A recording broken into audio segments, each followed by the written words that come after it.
Kev, say it with me. Say it with me.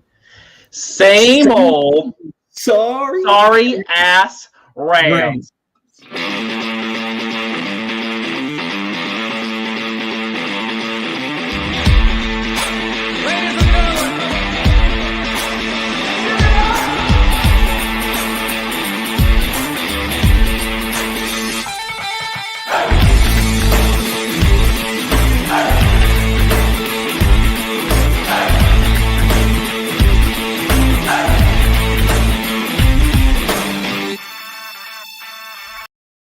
Same old, what the fuck is my camera doing? Sorry, ass Rams. Welcome to 98's Nonsense. The 49ers, well, the Rams came in and they showed them what for. They took them to the cleaners and made sure that they know you don't win in our house. 49ers rout the Rams, and maybe the biggest win in a long time to come in. I know they beat the Seahawks, and that was really fun, but things were really stacked against them coming into this game. And while Garoppolo still tried to give it away a couple times and do dumb shit, they still found a way to win. 9-8 with you, as always. We're doing a recap episode, which is kind of different for us. That's why we got the black background for a nighttime show. And as always with me is Niner Kevin. How you doing, man?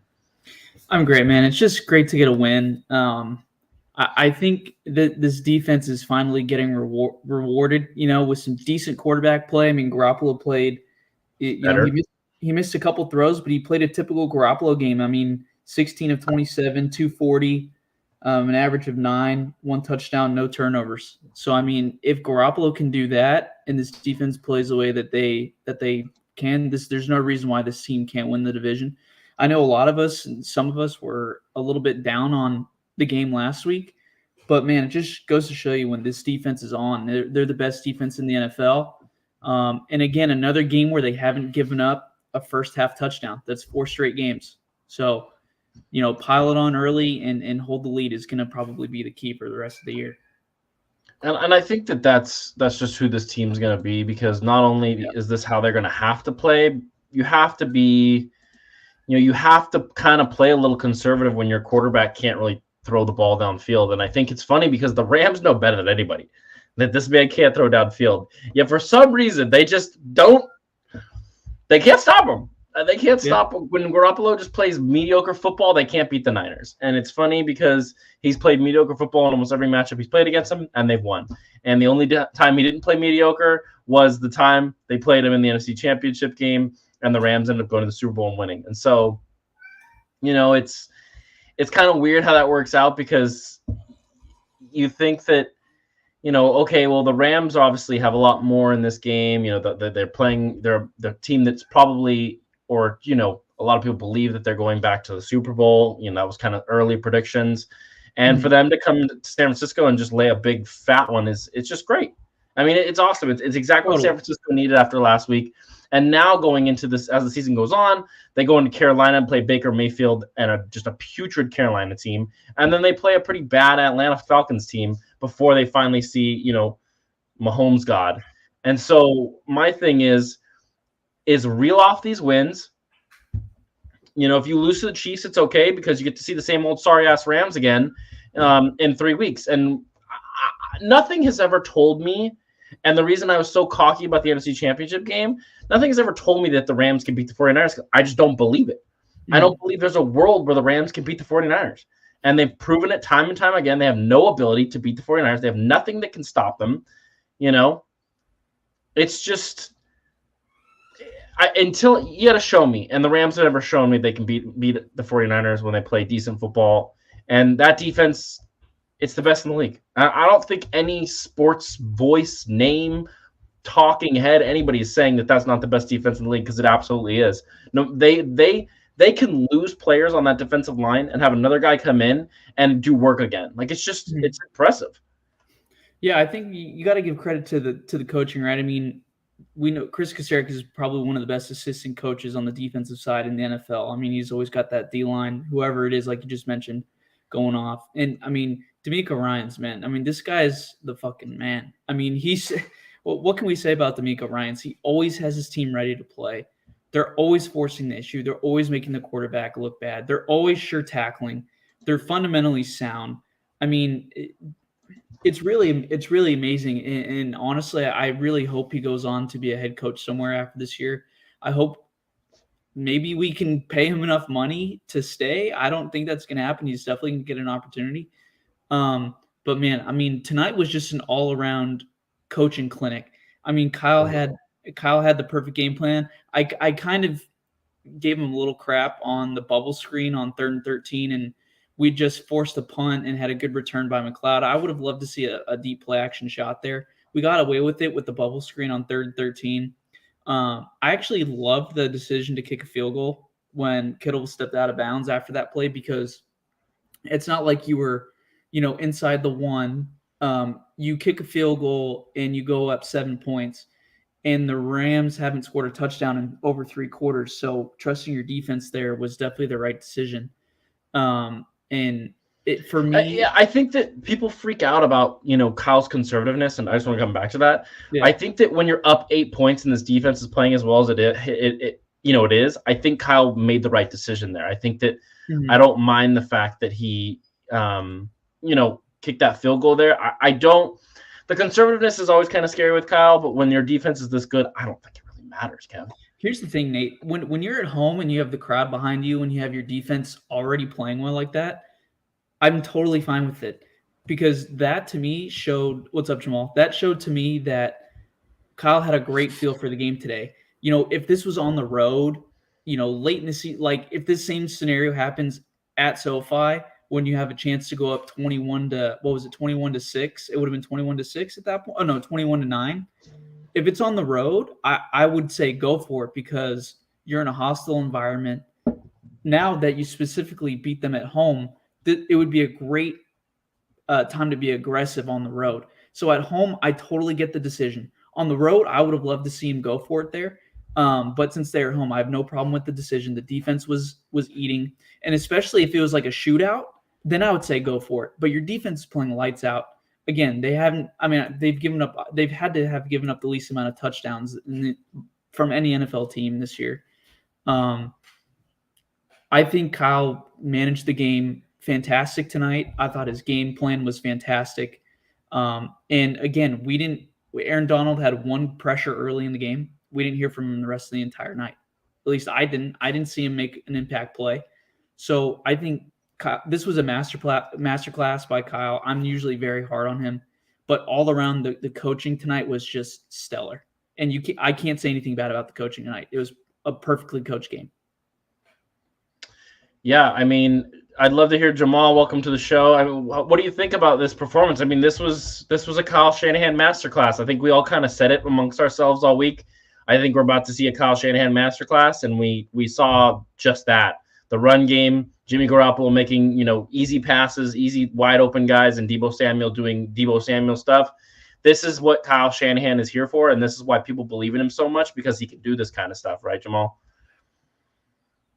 Yeah, man, you're absolutely right. I'm right there with you guys too. I think this was a good performance all around. I think, when it comes to Jimmy Garoppolo, one thing that we talk about is his consistency, or his lack thereof of consistency, right? Like, he's got his low end Jimmy Garoppolo, which we were able to see last week, sadly. Then this week you get to see, I would say, probably more of the high end of what Jimmy Garoppolo can be. Not that he's great or anything like that. I think he's an average quarterback. Stat line of 16 for 27. But I think the thing is, like, the missed throws that he had weren't costly throws, if that makes sense. It didn't come at critical times. They weren't plays that were super costly for us. And then outside of that, when you factor that in with the, like Kevin had just said, the masterclass that you get from Kyle Shanahan, the play calls that he has. Obviously, we didn't see Kittle too much until the second half. Same thing with Kyle Juszczyk. To call certain plays at specific times, it goes back to the point of, and I tweeted this earlier, when we play the Rams, for whatever reason, it's a get-right game. It just is, right? It's a get-right game. You look at guys like Cooper Kupp. You look at guys like Allen Robinson, who they have this year, versus obviously Odell Beckham last year. But you look at those guys and you're like, okay, this team has weapons. Like, they're not great. Their offensive line is an issue, but they've got weapons. To me, it's almost funny how that team so happens to be the get-right game for us. But we match up really well with them. That was apparent this week. or in this game, I would say. And really right there, the last, I would say 2 possessions of the first half, I think we saw the 49ers realize, okay, we can pin our ears back and actually get after Matthew Stafford this game. This offensive line that they have is in shambles. They're rotating guys in and out, and now is the time that we can get after them. You saw them start to send more blitzes this week than they have in the past, and that I don't think was an accident. So overall, really solid game for us. Jimmy Garoppolo, we saw the high end or the best parts of Jimmy Garoppolo, and this isn't like a stat or anything, but coming off of what we saw last week, I wanted to see how he was going to respond this week, and I did see him play with purpose. Like, it wasn't great or anything like that, but he came out. He was in decent rhythm, like right away. He started, 5 or 6? He played solid coming out, and I saw him play with purpose. That's the word I'd use. He was playing and moving and doing things with, like, purpose behind it, and I like that. I appreciated that. That led to us being able to get some points. We weren't perfect or anything like that, but he played with much more purpose, and I appreciated that part. Yeah, I mean, that was the thing is last week was so putrid with the running out of the back of the end zone and all that stuff. I mean, you guys saw how mad I was about all that. I just wanted him to play just normal football. Just don't turn the ball over, make the throws you need to make. And obviously there were tons of overthrows. There were tons of missed throws. There was tons of, why are you throwing it there when this guy's wide open? And that's just going to happen. You're playing your backup quarterback. This guy is not the starting quarterback for the 49ers. This is the backup quarterback playing games and putting you in a situation where you're the best team in the NFC West. Right now, you're, I think, the 2 or 3 seed. Like, that's pretty good, right? Like, I'm not mad about that. I'm not mad about that at all. I think they would be the 3 seed because the Bucs would be the 4 seed. So, I mean, right now they're a playoff team with a backup quarterback, and how often is that the case? Usually when you have your backup quarterback and it's a lost season. So as long as he can continue to play like he played tonight, and I feel like it's sort of a backup quarterback thing where, like, they'll play good one night and then they'll play dog shit the next night, and there's just no consistency. That's what makes you a backup versus being, a Mahomes or an Allen who consistently play good and make good plays. There's never going to be a time where Garoppolo is outplaying the opponent all the time. I think he outplayed Matthew Stafford tonight, but I think it's because Matthew Stafford played the best defense in the NFL. And so if Garoppolo can just go out there against Carolina and Atlanta and play decent football, they'll walk away with the win. Now, Kansas City's a different beast entirely. I don't think Mahomes has seen a defense like this, but when Mahomes does the shit that Mahomes does, I'm curious to see how this defense responds. And I think that that's the week where I will decide, if this is a Super Bowl caliber defense or not. I think if they can beat Patrick Mahomes at home, the whole entire season changes as long as Garoppolo doesn't fuck it up for you. But the problem with that is it also brings a bunch of different wrinkles and shit in. But we're talking about this win over the Rams. Kev, I mean, how are you feeling about, the situation with this defense? I think they're the best in the league. I think Hufanga, they knew what they were doing. They let Tart go. It's pretty amazing what Kyle Shanahan and John Lynch have built here, because I think these are the best players in the NFL on this team outside of quarterback. And I think I don't think anybody is mad about the players who are on this football team starting at almost any position. No, I mean, I think you hit the nail on the head. I mean, some of these late round finds are just incredible. I mean, I think probably, 2 stars of the defense tonight were both 5th round picks. I mean, Dre Greenlaw was a 5th round pick. I think he's leading the team in tackles, and he was playing like he had something to prove. And ever since he had those 2 personal fouls, I mean, the dude stepped up and been one of the best players on the defense. I mean, obviously Hufanga is another 5th round pick. I mean, this guy is all over the field. He's definitely the MVP, maybe of the entire team so far. I mean, Nick Bosa's got 5 sacks through 4 games, but this guy Hufanga, I mean, I didn't trash him last year. I didn't see him improving this much. Like, the only people that, in credit to Roscoe, who's in our group, but like, I don't think really anybody saw him take this big of a leap, or we're going to foresee him take this big of a leap between year 1 and year 2. So I'm super happy that the dude's playing well, because one of our positions of need we thought was maybe a safety, right? And with Jimmy Ward coming back, hopefully against Carolina, I mean, this defense is just going to get better. So, I mean, we named some of the players on the defense. I mean, Nick Bosa was a can't miss. Greenlaw and Fred Warner. Warner was. Go ahead. I'll let you finish. I say Fred Warner was a 3rd round pick. We have 2 undrafted free agents playing corner, Emmanuel Mosley and Travarius Ward. People forget Travarius Ward wasn't drafted. Middle Tennessee. I believe he went to Middle Tennessee. Yeah. And this dude, I mean, each week is making a one-on-one coverage play where essentially it's either saving a touchdown or it's in the end zone, or he's making an impact. He's doing his job. And so, I think for us, we're lucky to have this good of a defense. I think that this is probably the best defense we've had since the early 90s. I mean, this is better than the Harbaugh defenses. I believe that. We had some dogs on those defenses, but man, I've never seen a defense swarm to the ball this much, create this much havoc, and make a quarterback this much uncomfortable. I love Patrick Willis, Bowman, Alden Smith, all those guys. But to me, I don't think I've ever watched a defense this good before on my team, on a team that I've rooted for. Absolutely. No, it's funny because we talk about how special they were in 2019, and we talk about how that basically set them up to play that Chiefs team. And the offense was fine, right? The offense, I think, was Kyle Shanahan just being Kyle Shanahan, knowing how to run the ball.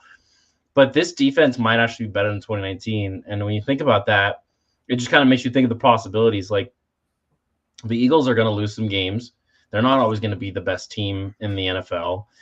Green Bay looks susceptible to any team in the NFL because they don't have their defense is okay. Their pass catchers are suspect. Tampa looks awful. I mean, so when you think about the NFC outside of the Eagles, I think San Francisco could potentially be the best team in the NFC. We'll see what happens with the Eagles, obviously, but I really think this could be the best team in the NFC, even with their backup quarterback. And I think that alone is such a huge accomplishment to be like, for Kyle Shanahan to not only draft as well as he has, but have this good of a roster that his backup quarterback is allowing him to still have one of the best football teams in the entire NFL is pretty impressive. It just comes down to, is the offense going to fuck it up for the defense? And that's kind of what we saw last week. And this week we didn't see that. So, in 2000, I think it was 2000, Trent Dilfer didn't fuck it up for his elite defense. Now, couldn't the 49ers have a season like that? It's very possible, but it kind of sucks that Kyle Shanahan has to be perfect with this quarterback. And I think that's kind of the biggest bummer because, despite the fact that he wasn't awful, we still saw times where he missed plays that would make this game 40-9, Yeah, no, I think you're right. And I wanted to go back just real quickly to the point that Kev was making there about Talanoa Hufanga, because if you've watched the shows that Nate and I have had throughout the course of this season, I have been someone that's been on, I don't want to say an apology tour, just like giving credit where it's supposed to be due. And Nate said this, I've said this, and I think Kev just said it tonight too. We just needed to see more because he was a rookie last year. He was a spot starter here and there because Tart was hurt. So it's not like we said, oh, this guy can't do this or he can't do that. We just needed to see more. He wasn't proven. And so what I mean by that is the areas where he's improved, to me, are straight up tangible. We can actually talk about the areas that he's improved at, and where he's improved is, I mean, I'm not in the locker room. I can't sit there and tell you exactly how smart the kid is. I can't sit there and tell you that as a rookie, but I can sit here and tell you from last season up till now, he has improved just on the mental aspect. The game, and what I mean by that is that the game has slowed down for him. He's able to watch plays, recognize plays. Really, he has a natural knack to recognize plays, and then he doesn't really hesitate. He just goes toward it. Whether he's right or wrong, he makes the read and will go make it. And so to me, one thing a lot of us have talked about is, oh, he's like 4.6, 4.7 speed. And we look at that and we talk about his athleticism and how it's like not fast. But I've said over the past few weeks, he doesn't play 4.6. He doesn't play 4.7. Why? Because he's recognizing things ahead of time and faster than I would say even just the average NFL player does. And that's what makes, to me, Talanoa Hufanga a good player. Yes, he's got really good athleticism because any player in the NFL has to have good athleticism. Is it good compared to the top end safeties who can run 4.3s, 4.4s? Not at all. But he's still an NFL player with good enough speed, really good speed, to be honest. And then just mentally, I think he's made leaps and bounds, and he knows what he's seeing, and then he goes to make those plays. And then when the opportunity is there, he makes the play. He gets interceptions, right? He gets his hands on the ball. He also makes great tackles. I think, in my opinion, and I've said this since last year, I think he's a top 3 tackler on the team. Now, does that mean he makes tackles all the time? No, he missed a couple tonight, but the dude recognizes plays early on, And I think we have to give him the credit. As much as we're loud and talk about, oh, we can't do this, he's been proving a bunch of us wrong and that he is a really good player. And so credit to him. It seems like week after week, he ends up making a play that seems to be a little bit better than even the previous week. If he plays like this, and I'm not expecting a pick every week, but if he plays like this throughout the course of the season, he's going to be a Pro Bowler, and I'm going to start talking about All Pro. He's playing like an All Pro right now. He's playing like a top 5 safety. He should be an All-Pro. I mean, if he's playing like this, he should be an All-Pro. And one thing you said that I really want to touch on, it's like we always say is like the safety is kind of like the quarterback of the offense, right? I mean, if you're a limited quarterback, you have to be able to diagnose things and see stuff before it happens. We've been talking about that with Garoppolo. He's maybe not the best pre-snap, so post-snap, he's not already ahead of the game, right? Hufanga is obviously limited athletically. But like you said, Jamal, he's so instinctual that it doesn't matter. Like if he didn't have the instincts and he doesn't have the physical ability, he wouldn't be making these plays. So to me, it's like they're totally opposite, like Hufanga and Garoppolo. I know it's different positions, but to me, playing safety is like being the quarterback of the offense, because if you're a safety, you have to be able to diagnose shit before it happens, right?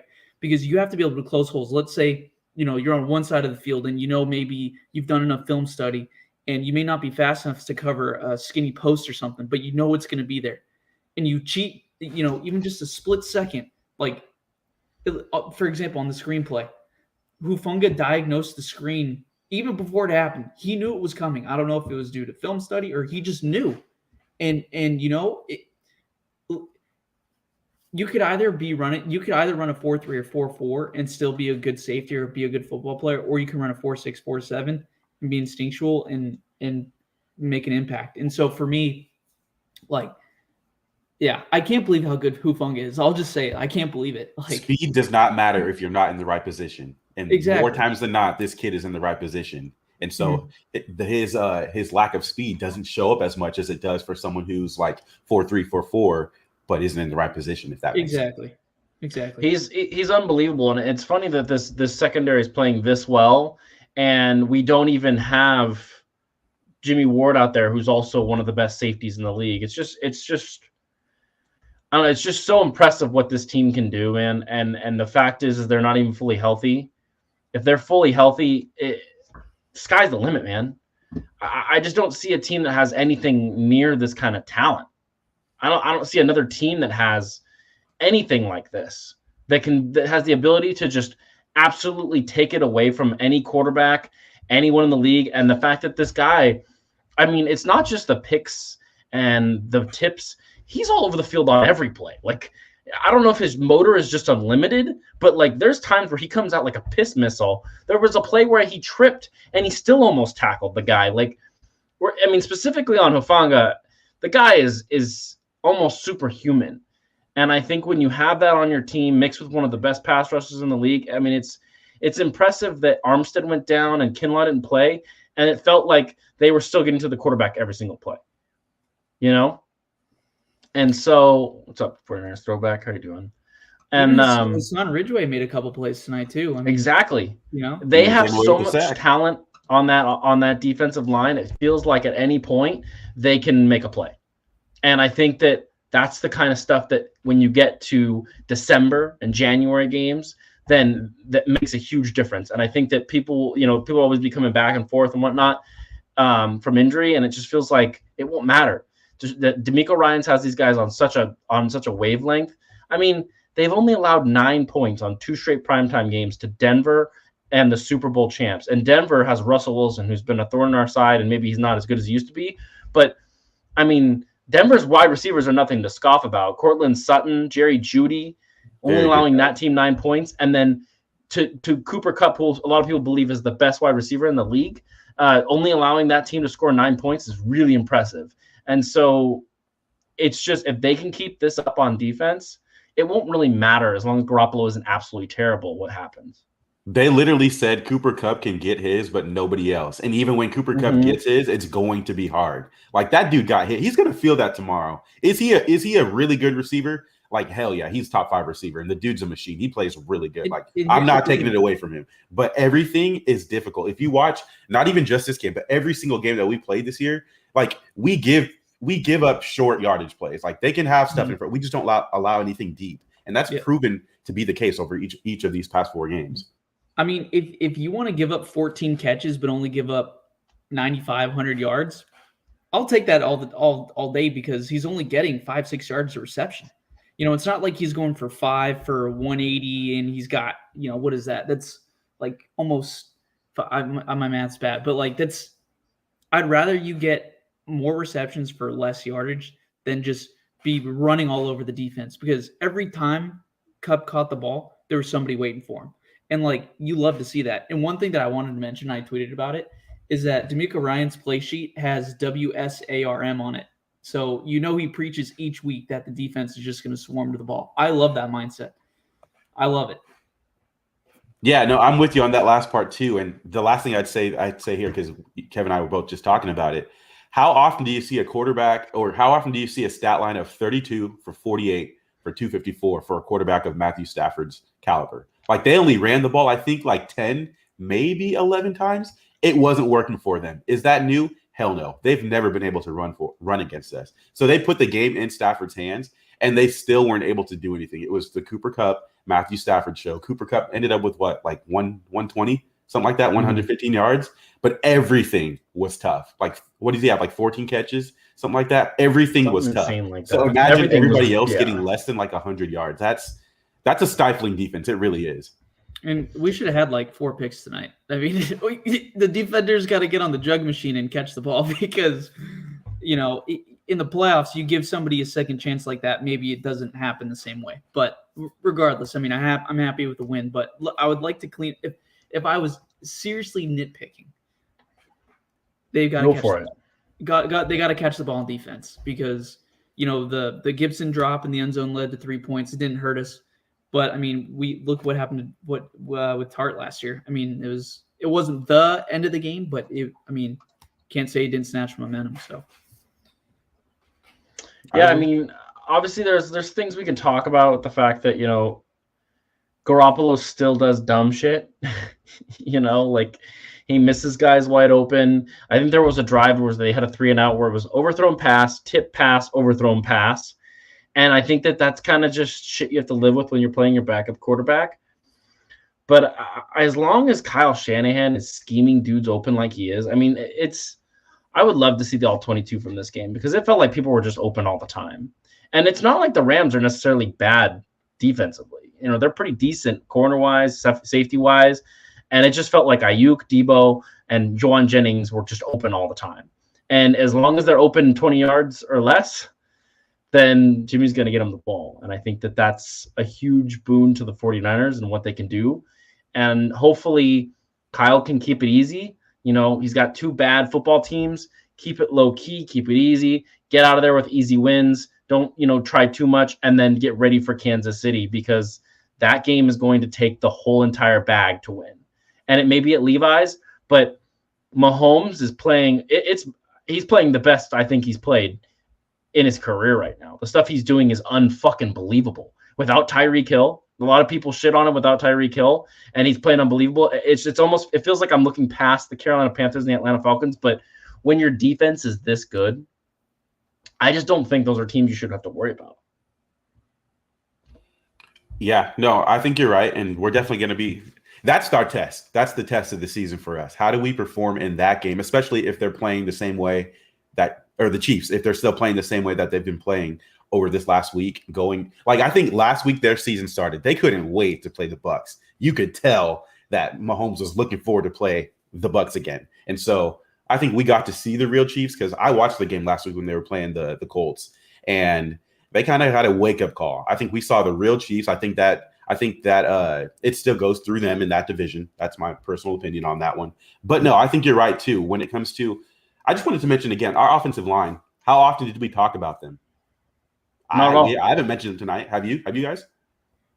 I think Garoppolo only had, and they're all a bunch of backups. Right. Yeah. I think Garoppolo only had 4 pressures. Now, he did get hit a couple times, but that was like early in the game. I think it was like early in the first quarter. So for as much as I think all of us were going into this game concerned about it when we were looking at this game as matchup standpoint. Rams and the Niners, both of us were worried about our offensive line. Clearly, our offensive line was not much of a problem, even with certain injuries. And I hate to say it, obviously McKivitz got hurt too. That sucks. Hopefully that's not too long-term, but knee injuries are pretty serious. When I look at that, I say, wow, like you guys said earlier, that's a masterclass from Kyle Shanahan to call the right plays for this offensive line. It's a master call from Shanahan to call certain plays that were perfect for Jimmy Garoppolo as well too. And then just the one other thing I wanted to add, and I talked about this a little bit last week too. I think this season clearly goes as far as Jimmy Garoppolo takes us because, it's very much up and down. But to a lesser extent, and I think I'll even go so far as to say I think it's slightly underrated. I think the development of Brandon Ayuk is absolutely huge for this team too. We already know what we have in Deebo Samuel, and probably once every couple games, Deebo Samuel is going to have a play like he had for that 57-yard touchdown. Like, that's not Jimmy Garoppolo being extra. That's just Jimmy delivering the ball and getting it to his playmakers and allowing them to make plays. But when it comes to Brandon Ayuk, I think we're seeing more and more, and I think we saw it last year actually in the Monday Night Football game when we played the Rams. Brandon Ayuk's got that dog in him, and he's coming for any cornerback's neck this year. I think he's improved as a route runner. I think he probably has the best hands on the team. I just think, even though I think he had 4 catches for 37 yards, I think he was the second highest targeted receiver on the team. It was either him and Jawan, because Jawan had a few as well too. But I think the development of him and then getting Kittle on track, should our offensive line stay as decent as they have been, and then we get healthier, I think that can potentially, I don't want to say it means we win the Super Bowl, but I think that development can take us to another level if he's the receiver I think he can be, and Jimmy Garoppolo's connection with him continues to go the way it could. I agree. I think with Brandon Ayuk, I like that Kyle's targeting him early, because we've heard kind of in the past that if he doesn't get involved in the game early, not that he loses interest, but he's just not going to get a lot of targets because Garoppolo is not that outside the numbers thrower. And that's why Lance would have been great with Ayuk, because he's an outside downfield thrower. But I love that Kyle got him involved early. I think it was maybe the first drive of the game. Oh, I think it was the first play of the game that they had on offense. He had like a 20-yard gain. So for me, Ayuk is the type of guy that you don't have to scheme things up for. Like Deebo, you kind of have to scheme up a little bit of things so he can get some yak. Ayuk is a guy that could take your number one corner and cook him all game. We've seen him do it. So I think, maybe once we get towards the latter part of the season, and hopefully as the season grows, we see Garoppolo and Ayuk kind of build that chemistry a little bit more, because I know they can do it. Ayuk gets open. On the play that he threw to Kittle, he was out of bounds, Ayuk on the goal line created 2 yards of separation on a multiple time All-Pro. So it's just that stuff. Obviously Ayuk is getting it done. He's doing his job, and Garoppolo is just not seeing him, which is fine. We're scoring points. We're moving the ball fine. But I think down the stretch, like you said, Jamal, to win a Super Bowl, you got to take advantage of those matchups. When he's our number one receiver, is not our best offensive weapon. When your second offensive weapon is cooking guys like that, you have to have that to win a Super Bowl. So I completely agree with what you said, Jamal, because you got to get Ayuk involved, and we didn't really even see George Kittle a lot tonight, So I think for me, 2 catches, 24 yards. Yeah, I think for me, I think Ayuk, you're right. He's got to be more involved. But I would love to see him and Garoppolo develop that chemistry a little bit more, because it's going to go a long way. If you can start connecting on those passes, it opens up everything else. It seems like Kyle still has to scheme a lot of stuff for the offense to get moving. So, if Garoppolo and Ayuk can develop that chemistry, I think you're right. Sky's the limit for the offense. Absolutely. It's going to be a volatile season for the fans. I think that a lot of fans are going to kind of, we're going to have weeks like last week where they lose because of the most boneheaded shit you've ever seen. But this defense is so much better than last year. I think we'll have less of those games. I think last week was kind of like a testament to him coming in kind of late and figuring shit out. Obviously, I think that he should know it. He's been here forever, but it was a bad game and a hard place to play. People don't like playing in Denver because of, the high altitude and all that stuff. So I think that was a mixture of it. But I think that this defense might be able to overcome some of the really dumb Garoppolo shit he does. And I hope that that'll be enough, because the schedule's pretty easy the next 2 weeks, and then it gets a little harder. You have Chiefs at home, Rams away, which same old sorry ass Rams, they'll beat them again. Then they have the Chargers at home. And I don't really know what I think of the Chargers. I've watched all the Charger games this season. I think Justin Herbert's good, but I think that team's pretty overrated. Then they have Cardinals in Mexico City. Then they have the Saints, who are dog shit, at home. Dolphins at home. Probably, we'll see. Obviously, who knows if Tua plays or not. That's a really weird situation we're not going to talk about. Then they have Tampa Bay at home. Tom Brady. Their team seems like they might not be as good. This schedule, my point is that the schedule is looking like it's definitely a schedule they can win the division on and, potentially make some noise in the playoffs. It does suck. And I hate to be kind of like a little bit of a Debbie Downer that this isn't Trey Lance getting these reps. It's a really big bummer that Trey Lance isn't getting to play with this elite defense they have. They have one of the best defenses in the league. And for a rookie to get to play with a defense like this, I think would be really important and really good for his career. But, we have to just hope he bounces back next year. We have to just kind of endure with the Jimmy Garoppolo and see how things go. But tonight felt really good. It felt really good to just stomp on these guys' neck. I agree. One thing I'll say about the Chiefs is I think last night they ran for like almost 200 yards. Yeah, they were close. It was like 170. That's not happening against us. So, I mean, Mahomes is Mahomes, obviously.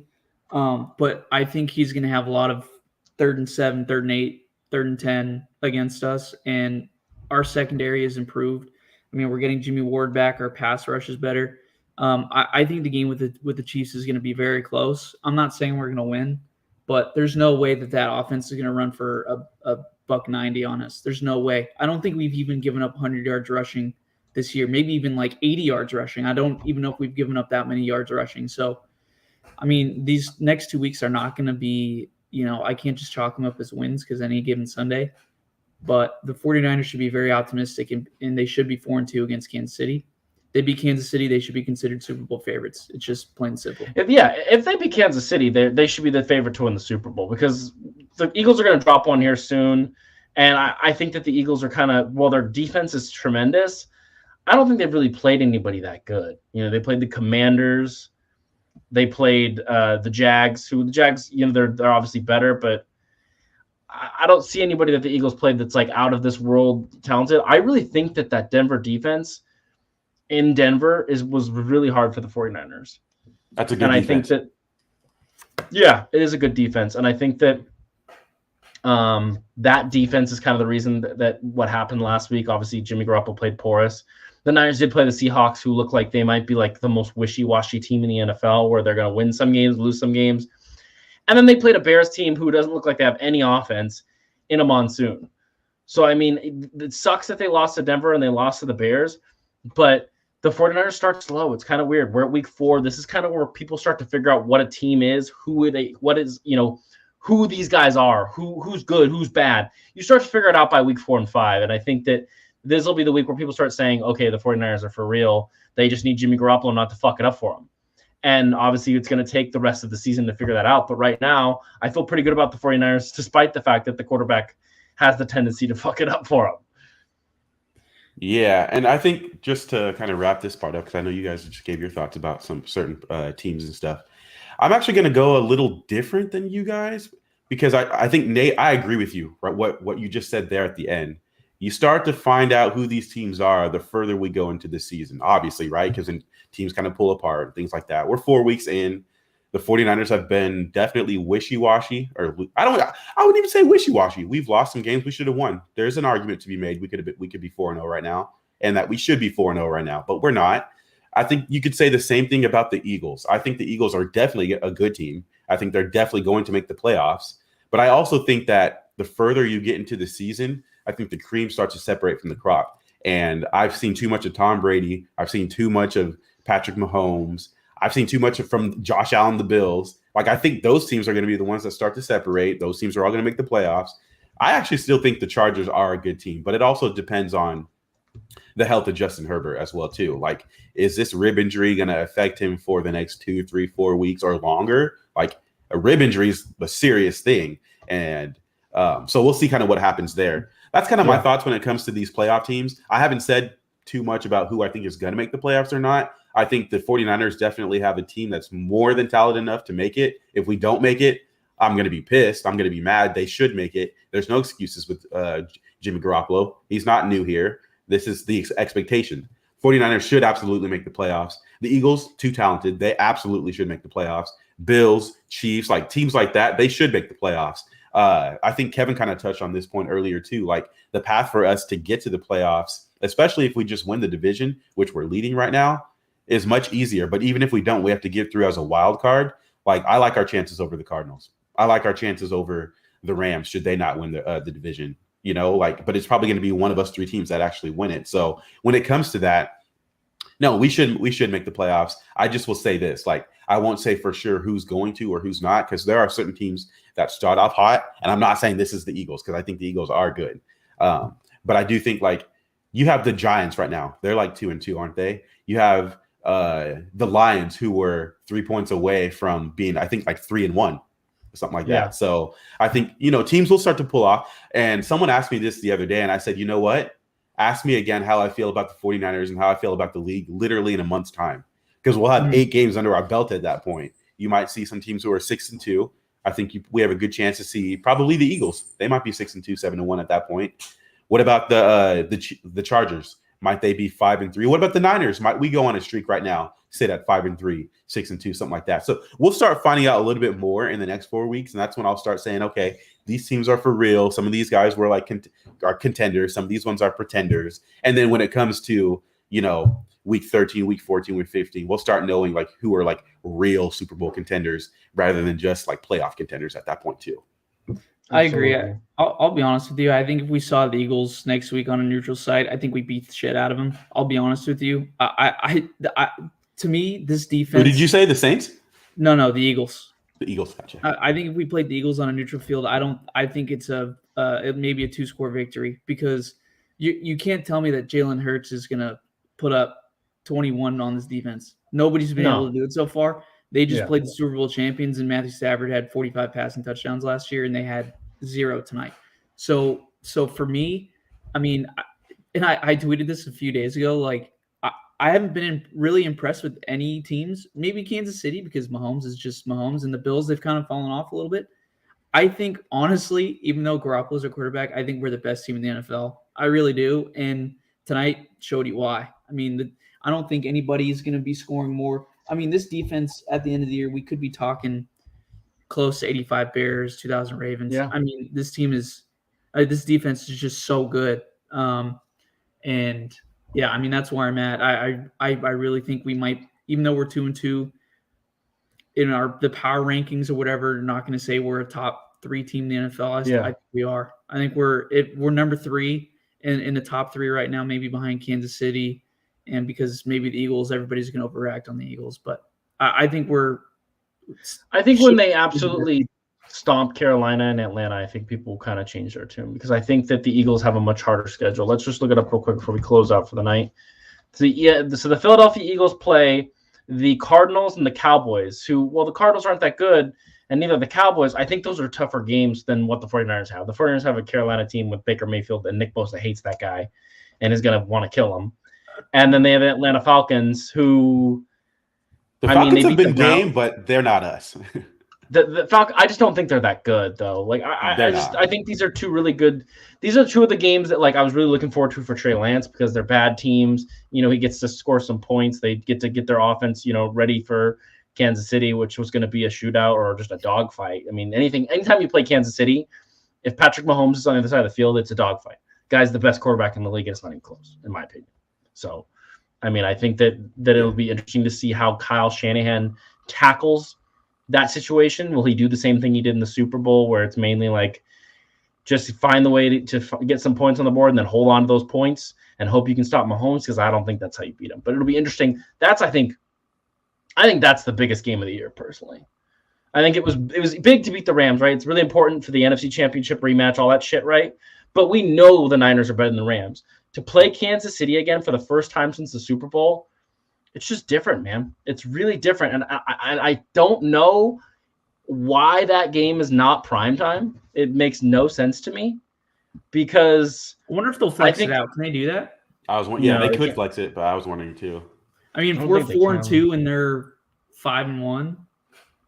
I don't think you can flex things out until like week 10 or something like that. I was just about to ask that. I think Nate's right. Yeah, it's later in the season. I guarantee it's the game of the week, though. So, I mean, that's such a huge game. It's such an important game. I think that's the biggest game of the season, period. If you beat Mahomes, if you were able to have Mahomes come into your house and beat him, and it's not like a little fluky win where it's like they just played poorly, like they had a bad day, like it was clearly like a hard-fought game where you just won and you were better, then this team could potentially win the Super Bowl and Jimmy Garoppolo could finally get his revenge and bring this 6th ring to the 49ers, because it feels like this defense is so good, even Jimmy Garoppolo can't fuck it up. I mean, if you want to beat Mahomes, go watch the COVID Super Bowl. I mean, the Bucs held them 9 points or 13 points, something like that. Well, Mahomes was also highly injured. His offensive line was porous. I mean, there was a lot going on last week. Yeah, they've definitely improved with that too, with their O-line. Obviously, Mahomes is healthy. But the one thing I would say about this, and it's kind of a question for you guys, I'm sure we'll talk about this again during Chiefs week as well too. Like, we don't have to stay stuck on it. But I think, in my personal opinion, that's the test, obviously, of the whole season. Whether some people think Mahomes is the best quarterback, some people think he's second, whatever. This is best on best, right? This is the top tier. Not only can he beat you with his arm, the dude can run. Now, is he the fastest quarterback ever? Not at all. Not by any means, but that doesn't matter. He's still a mobile quarterback who knows how to extend plays. And so my question is, how do we respond on those broken plays that he extends and just makes a crazy play? Are those going to be the backbreaking plays that put them over the top, or are the Niners going to be we're good? Some of those plays are going to happen. How do we respond back? Are we going to reel from that, or are we going to respond back? I don't think it's going to happen often, but sometimes it's, those plays make the difference. If you go back to the Super Bowl, he had a couple of those plays. Now, was it crazy or anything like that? No, because Jimmy Ward, I think, matched up really well with him when he does scramble. He got a couple big hits in the Super Bowl. I expect the same thing to happen again. Obviously, Talanoa Hufanga as well too. But my question is, will Hufanga stay? Will he stay disciplined enough? Because I know there's going to be moments where he's going to take off. Is Hufanga going to slide down and then Mahomes going to be psych, and do a little flip pass? Those are my questions. When we are in that game, how do we respond back when a crazy play happens? Because they're going to happen. It's going to happen. Are we going to continue to be disciplined in that game? And I think we will. I think we're going to be game for that. I can't wait for that game. But those are the questions I'm looking when I'm watching it. How are they going to respond to that? Because some of those plays are going to happen. I think for me, my key for that game, it's really going to be one key is you got to score 30 points. I mean, to beat the Chiefs, you got to score 30 plus in order to beat them. The Bucs, I thought had a good defense and they hung up 41. So I mean, but it's also Mahomes and the Chiefs though. That's true. And I remember I'll just take a little flashback. I remember the game we played before the Saints in the divisional round, way back when with Alex Smith. I remember talking to all my friends in high school, you got to score 30 on the Saints. And I believe the score of that game was 34-29 or some 34-31. So for me, when you have high-powered offense, you got to match them.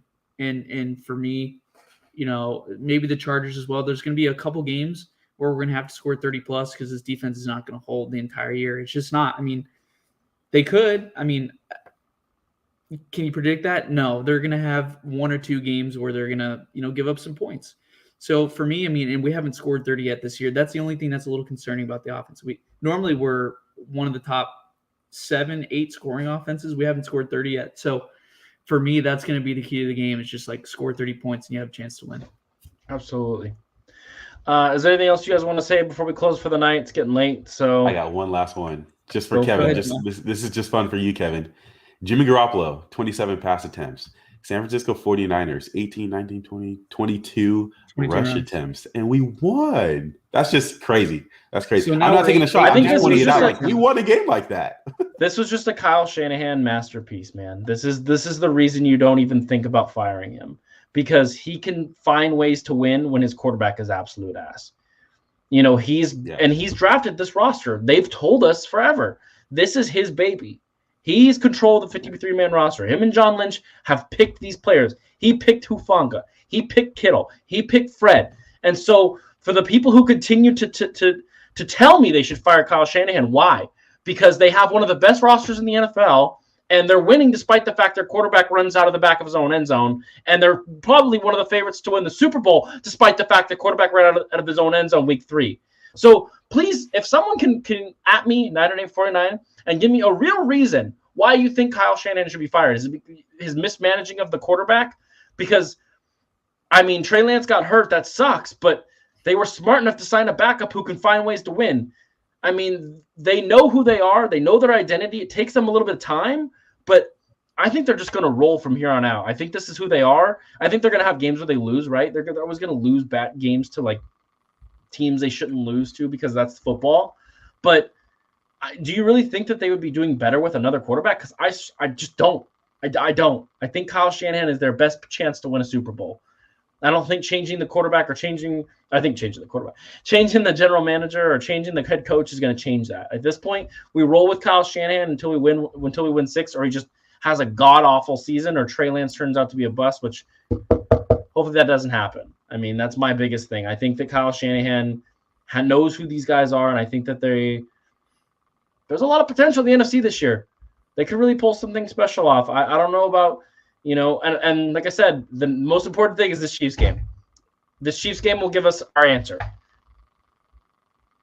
Yeah, so. I agree. I mean, a few of those passes, Jamal, I'm not going to lie, were behind the line of scrimmage. So, I mean, and that's Kyle. It's extension of the run game. I feel you. Passes, so, but that's Kyle. He's able to make those passes beyond and his players are so good. He knows how good his players are. They're able to find ways to get first downs. I mean, there was a couple plays where they passed it like 1 yard past the line of scrimmage or something, and they went and got 27 yards. That's how it's always been with this team. And sometimes that's not super fun football when they're getting stopped.